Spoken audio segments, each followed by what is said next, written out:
Hi, you guys. Welcome back to the channel. My name is Brad. This is the Firefighter's Financial Toolbox. Today we're going to compare some S&P 500 ETFs.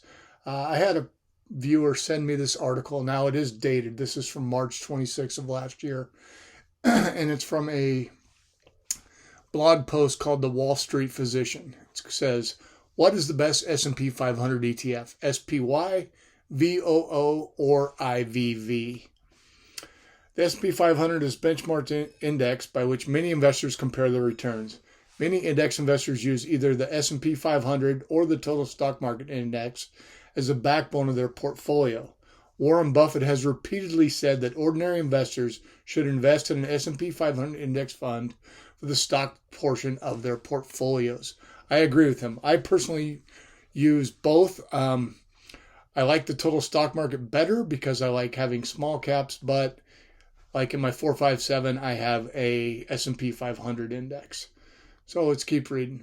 However, new investors often get confused or even overwhelmed by many different ways you can invest in the S&P 500 through ETFs. In this article, we reviewed the three largest S&P 500 ETFs, SPY, VOO, and IVV, and see which one is right for you. Okay, so Spider S&P 500 ETF, SPY. You guys, this was the very first ETF in America. SPY was the first ETF being founded in 1993.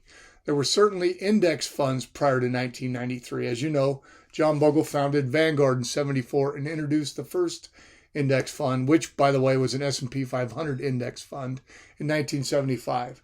But unlike index funds, which as mutual funds cannot be traded like individual stocks, SPY brought individual index funds to Wall Street.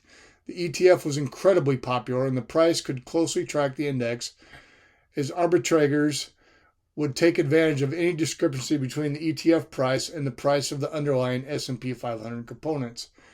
As of March 2020, SPY manages over $226 billion in assets, making it the largest S&P 500 ETF in the market.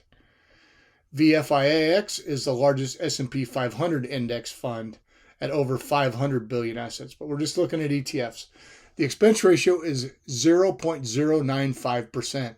So that's 9.5 basis points, you guys. So that means you're going to pay $9.50 per year on every $10,000 you have invested, which is slightly higher than the other two ETFs we will review in this article. All right. So let's take a look at iShares Core S&P 500 ETF, ticker symbol IVV. IVV is the second largest S&P 500 ETF with over $153 billion in assets. The expense ratio is 0.04 per year, making it slightly cheaper than SPY. So you guys, I decided to take a look and verify because this article was written last year. It's actually now IVV is actually 0.03%. So it is actually 1 basis point cheaper.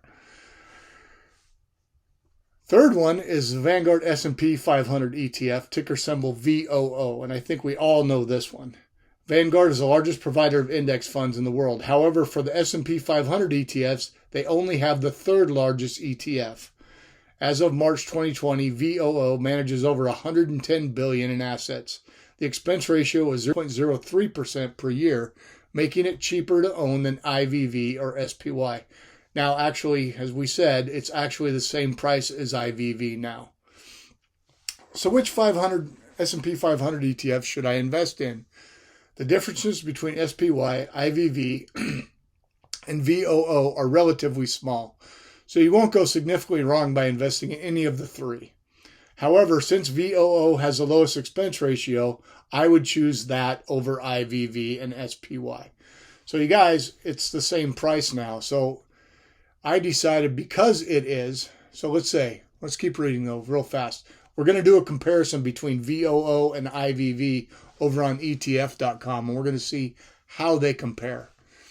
In the past, IVV was preferred over VOO for Fidelity investors because you could trade it commission-free.